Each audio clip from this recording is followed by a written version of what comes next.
Hello, this is Steve Ramona, your host for Doing Business with a Servant's Heart.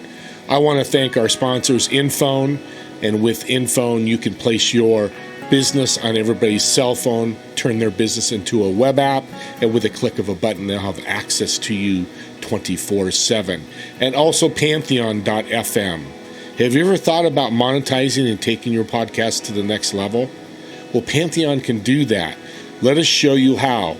Reach out to Steve Ramona, the host, at infone.co/SR1, and I will go over with you how you can make your podcast really stand out.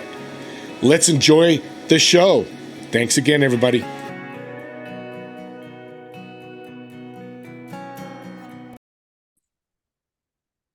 Welcome, everyone, to Doing Business with a Servant's Heart. This is your host, Steve Ramona. And I'm excited because he's an athletic background. As some of you know, I'm a big sports guy, but he's turned his athletic background into a super win, and he's serving so many people and wants to serve more. Craig, welcome to the show. Hey, Steve, thanks so much for having me on today. And I'm really excited to have this conversation with you and with your audience as well. I am as well, because I want them to hear all these things we talked about before the show. But let's start at the beginning, right about your football career and where you're going, what happened. Yeah, so my name's Craig. I'm originally from Cincinnati, Ohio. And growing up, I was a pretty talented athletic individual. Soccer was my first love. I should have probably stuck with it. I might have been able to go further, but I always wanted to hit somebody. And there's a few sports that allow you to legally hit people, and football was one of them. So in the 8th grade, I switched from soccer to football. And at the same time, I also was moving around the state. Long story short, I was a pretty good defensive back and kickoff return specialist. I wound up getting a Division I football scholarship to Sanford University in Birmingham, Alabama. And, a young kid's dream, a young man's dream is, NFL. I probably could have made it in special teams or in the return game. And in practice, I was returning a kick right before a game that I had the opportunity to actually get my first start. Somebody missed a block and I got knocked out and wound up suffering a neck injury. And that neck injury caused me to suffer some numbness in my mouth and in my feet. And being a speed athlete, I just couldn't perform to the best of my abilities. And I was depressed because my identity was just wrapped up with being an athlete. And I wanted to drop school, but my best class was Spanish. And my Spanish professor locked me in her room and, told me that I should consider studying abroad. And she kind of forced me to fill out this paperwork to do so, and I reluctantly did it. But the opportunity to study abroad in Costa Rica really changed my life, exposed me to different culture, different language, but also planted this seed in my mind that international business was something that I could pursue. And that's when my life really changed for the better. But it all happened when I could no longer be an athlete anymore. And it's why I love doing this show. Your story of you have a tragic event, your whole life is upside down, but one person that you listen to changed the course of your life. So what happened in Costa Rica, and then eventually you're going to get to Peru? What happened there that changed your life? Well, it was just being exposed to a different way of life and a different way of thinking. Somebody told me, they're like, you don't know what the US is until you leave it. And so leaving the US and not just going there for a vacation, but studying, living with another family, making friends in a different culture, thinking in another language. Because fun fact, like the moment you really get to learn another language is when you dream in another language. And that's because your brain is thinking subconsciously in another language, in another way of being. And so when I had that first dream completely in Spanish, I'm like, okay, I'm literally changing at a molecular level. And even prior to going to Costa Rica, I had been a teen DJ in high school. I started DJing again in college after I got injured because I didn't have a full athletic scholarship anymore. So I needed to make some money to pay off some of these new student loans I had. But the combination of a different culture, a different language, a different way of thinking let me know that like, okay, maybe I could pursue entrepreneurship and international business, outside of the US. Um, Coming back from that experience, I switched my major to entrepreneurship. Actually, I double minored in Spanish and international business, studied abroad in Spain for an entire summer. And the special moment about that experience was that I was put in an apartment instead of what the host family, like other students were. And this apartment had 10 other students from 10 other different countries. And the only language we could speak together that everyone knew was Spanish. And so having this international crew of 11 people from 11 different countries just really let me notice like we're not all that different. We're all the same. But then again, variety is the spice of life. So after, that experience in Alabama, I really knew that like my options for international business were rather limited. So I went to Tampa, knocked out my MBA in less than a year. And after that experience, I thought I was either going to go to Wall Street or go out west to California to be in startups and get into the whole Silicon Valley movement. Nothing happened, but I was DJing at a Turkish restaurant out of all places and overheard a couple talking about their daughter serving in the Peace Corps. And I had no clue about the Peace Corps. I didn't know there was a program for young professionals that would pay you absolutely no money to go live and work in another country. But I applied, took a calculated risk and wound up getting the opportunity to serve in the Peace Corps in Peru as an economic development consultant and business advisor. And even before I got there, I'm like, I'm going to start a business in this country. I just don't know how. And a wild story, ensued after that. So connecting the dots, injury in football, NFL career gone. This teacher tells you do this paper. You go to Costa Rica. You start enjoying international, and then it comes full circle. You work in a Turkish restaurant as a DJ, and now you're jumping into the Peace Corps. Putting those dots together, we just talked earlier, positive. Yeah. How was the Peace Corps experience? The funny thing about the Peace Corps is like when you're doing pre-service training, because basically the Peace Corps is a 27-month commitment. But the first 3 months are what they call PST, pre-service training. And just imagine reliving high school all over again. Like you have a host family, you have a classroom schedule, you're getting cultural training, you're getting language training. And it's really fun. It's kind of like being like a young adult at a camp. But they tell you the Peace Corps is going to be the toughest job you ever love. And of course, when you think about it, you think about all this hippie kumbaya stuff and like it's laughable. But at the end of my service, I realized that the Peace Corps summed to me in 3 words was a beautiful, life-changing shit show. And all those words are very, very impactful and they all have deep meaning to me. Number one, beautiful. It was just such a deep experience because everything that you think you are gets tested. Like the Peace Corps is really like a crucible and everybody gets exposed. Everybody gets burned down to the core. And it's the ultimate test of vulnerability because like the highs are really high and the lows are really low. Like some days you feel like you're a champion because you actually made some real impact in your community. You open up these community banks. I opened up businesses. I helped people get fair trade certified.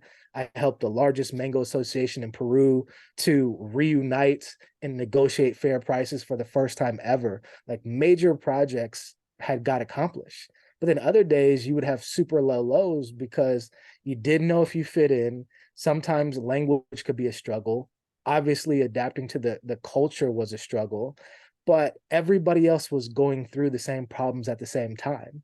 And what was so beautiful is that because everybody was completely burned down to their core, you realize that we're all not different. And the Peace Corps is the one through line that connected us all. Because I laugh and I tell people, like, if there's 10 people in the Peace Corps, one would have been a friend, one would have been a friend of a friend, the other 8 I wouldn't know were breathing. That's how different we were. But when you put that amount of diversity into like a sacred container, which is the Peace Corps, you get nothing but magic. And at the same time, the Peace Corps is what led me to, I think, my second greatest business venture to date was my distillery. And that happened because I was teaching entrepreneurship across the country. And one of my co-professors was a distiller. and he distilled pisco, which is basically Peruvian moonshine. And I got Oh, good at it. So during the day, I was business coaching and advising with a lot of farmers. But at night, I was selling the moonshine that we were making to them. And I built up a massive following, so much so that after my Peace Corps service, I legally immigrated back to Peru and opened up the country's first foreign-owned craft distillery, leveraging the connections I had built. And I had really built a truly sustainable, fair trade certified, organic, distillery, leveraging the partnerships and relationships I built in the Peace Corps. And it was just a beautiful experience, until I lost it. it's amazing listening to you, what you just said. That's life, but in extremes. I mean, listeners, me, you just talked about the ups and downs of life. Do I fit in? Do I not? Mm-hmm. And you busted through. Why do you think you busted through and start your business coaching and being successful with that? Well, I knew that there was this whole concept of like the point of no return. And for me, how I describe the point of no return is that when you start to do a certain amount of work towards your dreams and you're a person of your word, eventually you're going to have to put up or shut up. And so for that whole 2 years, I was working on that concept. And at the end, I was about to chicken out. I was like, I'm going to go teach English. I'm going to travel the world and be like a TEFL certified English teacher.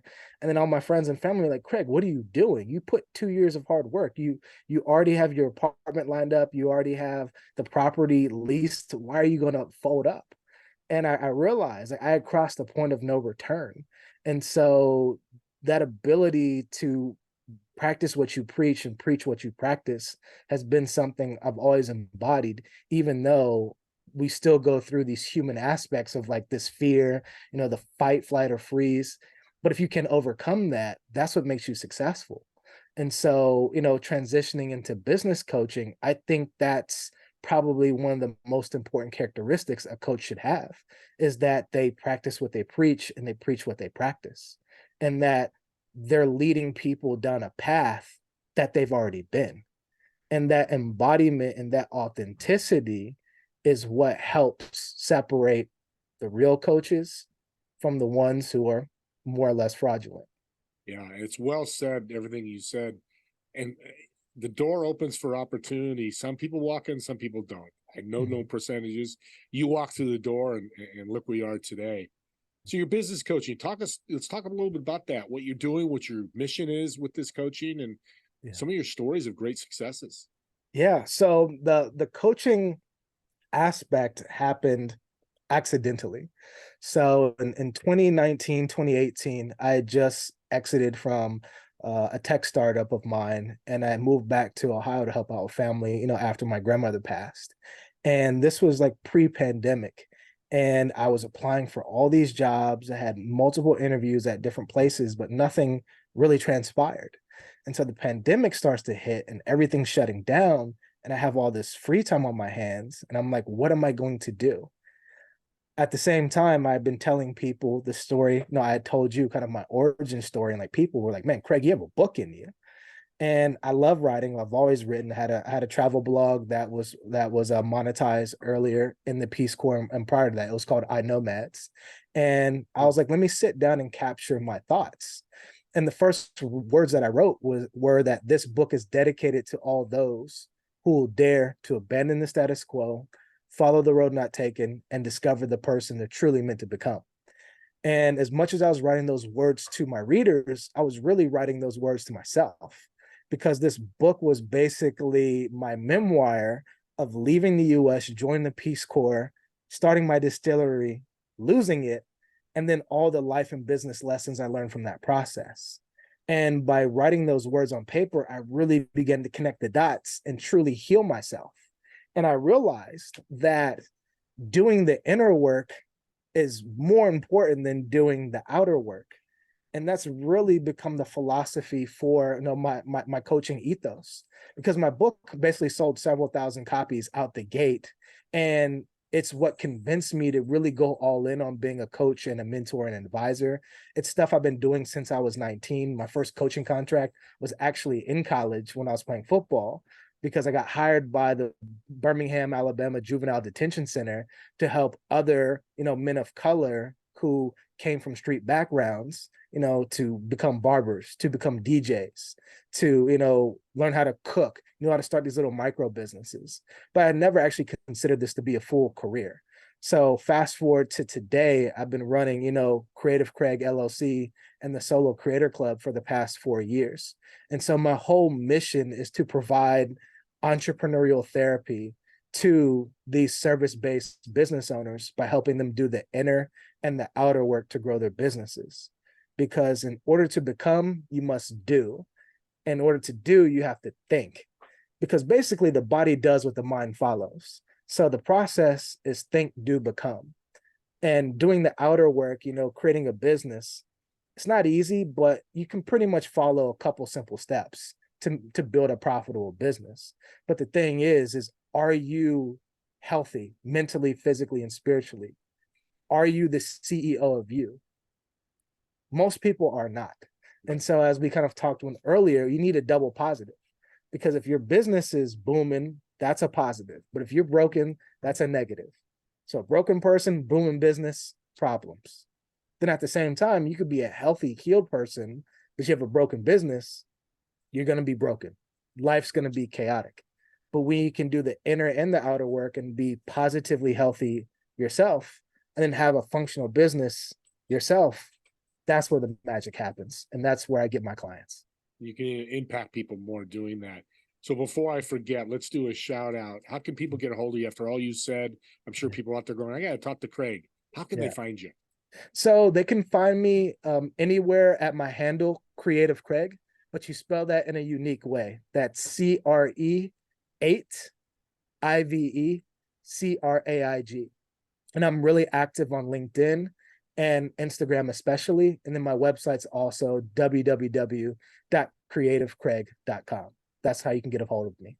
We'll have all the information in the show notes too. So if you didn't get it, and I'm going to add to this. I've talked to Craig before. We had a great meeting. Excited he's being on the show. So audience, here's what I'm going to do. The first 4 people that reach out to Craig and mention this show, I'm going to send you a $20 Amazon gift card. Because as you've heard over the last 20 minutes or 15 minutes, he's done the experience, and I want you to talk to him. And I'm sure you'll do a discovery call, 50-20, get to know them, see if they're a fit. I know you have a group we'll talk about in a minute here. But yeah, so Craig will just let me know if you reached out, you mentioned the show. He'll give me your contact info, and I'll send you guys an Amazon gift card.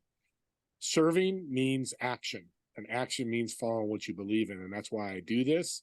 Some people go, wow, you're crazy. Well, no, I'm not. Well, maybe I am, but I'm crazy for the good. As we talked about, positive is a very good reaction. Let's talk about that. I love what you say. Positive, negative, negative. Talking about people. Talk about that a little bit. Yeah. As we both discussed with kind of our life philosophies and dispositions, the whole concept of energy kept popping up. And energy is really just a tool. It's neither positive nor negative. Electricity is a great example. Like electricity is what's lighting my studio, is what's powering your studio. And it could also like heat your home. It could also produce fire. Electricity can do a lot of things. But if you use it improperly, it could kill you. Is that electricity's fault? No, it's a tool. It's how you use it. But then when you think about energy, it has positive aspects and negative aspects. And so, looking at this analogy, when we talk about like true value creation happens when there's a win-win situation, when there's a positive. For example, like in business and in the Peace Corps, going back to the Peace Corps, what made me such a successful volunteer was that I looked for those win-wins, those positives, because you had 2 main variables. You had what my community wanted, and then you had what I could deliver, what I could offer.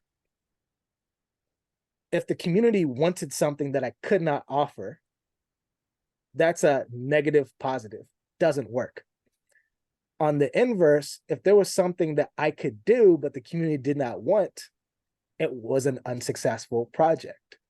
But when there was things that I could do and that the community wanted, a la, my Somos Emprendedores, Somos Peru, which means we are entrepreneurs, we are Peru, which is like the signature entrepreneurship program in the Peace Corps Peru Collective. I opened up over 100 businesses. How? Because I was great at entrepreneurship and the community was fiending for, this business coaching and consulting. So the same thing can be, traced like to your life. Figure out things that you can do, figure out what other people's want. And when you can match those two positives and you create that win-win, because that's real value is mutual. And if value is just one-sided, even if you are making a lot of money from something, but it's not producing positive results, or it's a negative for somebody else, it's not a true win. So for me, I like to sleep at night. I like to know that I'm not screwing anybody over, that nobody can call and say, oh, this Craig guy's grimy. It's impossible, because I know I'm creating a win-win with my work and just the way that I carry myself. And that just makes things so much easier. So well said again, and it's good for business owners to hear that, because their values their customers and their employees. If you're not doing a win-win, it's positive, it's going to be a failure. It's just going to fail. When, we just don't know. COVID brought all that out. I think COVID lightened up the positive, and every sample you gave, which was beautiful. And I'm servant's heart. That's what a servant does. He's always looking for value and bringing the value back. I bring you something, Craig, you bring me something. Yeah. That's a wall you can't penetrate. Yeah. And to add on to that, just quickly, is that my book, Burdens of a Dream, is filled with a lot of quotes to really kind of like preface the story to come. And one of the most popular quotes talks about how we have two hands, one for helping ourselves, one for helping others. And I just think it's just a beautiful analogy, because like really, in order to help other people, you first have to help yourself. You have to be in the best position. You have to be qualified. You have to be healthy. You have to be healed. You have to be full. Because when you pour into other people, if you're empty, what are you pouring? Nothing. You're in a state of depletion, right? So if you help yourself and then help others, it's a win-win. It's the same difference between like a networker and a self-promoter. Like a networker is somebody who goes out and they're looking to better themselves, to make connections. But then they also selfishly give away connections. Of course, not to just any random person. It has to be qualified. It has to be intentional. Right. But when they make these connections, they could care less if they're going to get anything out of it. That's what a networker does. Self-promoters, they're just all about self. And they won't make a connection unless they can get something out of it. But from what we both know about each other, we're true networkers. Yeah, we're in this game, to grow our businesses, to grow our reach, to grow our impact. But then at the same time, when there's an opportunity to make a connection, ego goes out the door and the connections are made if it's a good fit. And that's how business and life should be. Ego is not a good play when it comes to business. No. It's short-term, not long-term. Yeah. We're running out of time here. We got a few minutes left. But I want you to talk about the workshop series. I'm super excited about what you're doing. Let's talk about that. Yeah, so I've partnered with the Greater Washington, D.C. Hispanic Chamber of Commerce to deliver a 10-week workshop with my signature program called Chaos to Cash Flow. So it begins Wednesday, let me get the dates right, August 30th, and it goes consecutively for 10 straight Wednesdays until Wednesday, November 1st. And so this is going to be a 10-week program to take you through the 4 steps of business, which are founder market fit, customer market fit, product market fit, and systems market fit. I believe this is one of the best accelerator programs out there, because it gives you a true holistic perspective of what it takes to build a business system. Furthermore, not only will you be able to develop that profitable business system, profitable business, you'll also get that proactive CEO mindset, and then the proven systems and processes to help you avoid burnout. So I'll send a link to you so you can put that in. It's free to register. The Greater Washington, D.C. Hispanic Chamber of Commerce has paid for it in full. So you get it for free. And all you have to do is register. And it's going to be every Wednesday from noon to 2 from, like I said, Wednesday, August 30th through November 1st. It's much bigger than I thought it was going to be. This is great. And anybody in the Yeah. country can Yeah, log anybody. in. It's So yeah, yeah, it's great. virtual. It's Yeah, virtual. I'll get that out. Well, that's the way to end the show. Oh my gosh, that's awesome. I want to thank you for being on. God bless you, Craig, for telling us your story, but being where you are today and being the servant heart that you are. And we're going to do a lot of stuff together. I can feel it. And I want you to come back. If you're okay with that, we got to do a part 2. 100%. And delve more into, and make sure you get his book, Burden's Dream. He's got a workbook too. If you're listening to this on the podcast, you won't see it, but reach out. I'm sure it's on Amazon. Yes. But we all want that dream, and you get past that and can grow your dream. We're all going to be happy. With that being said, one more favor. You've given us so many great tips. What's one tip that you can leave the audience to help them in their life and their business? Don't be afraid to grow with the flow. And what I mean with that is, like, you have to be comfortable with being uncomfortable. And who you were yesterday is not who you are today. And who you are today is not who you will be tomorrow. Like, there's going to be some things about you that are forever unchanging, like your core, principles and values. But change is good. Change is okay. And even though it's scary, in order for you to get to where you got to be, you're going to have to do different. And what do they say? Insanity is doing the same thing over and over, expecting different results. Well, I'm literally undergoing this process right now. It's literally, I can feel it in my bones. But for me, that's a positive thing, because at least the universe, God, whoever you name it, is giving me signs that I have to, level up. You have a problem when you don't get these signs, when everything is just static and dead. But, life is truly about living, grow with the flow. And when you can do that, you'll be rewarded for it, no matter how uncomfortable the process is.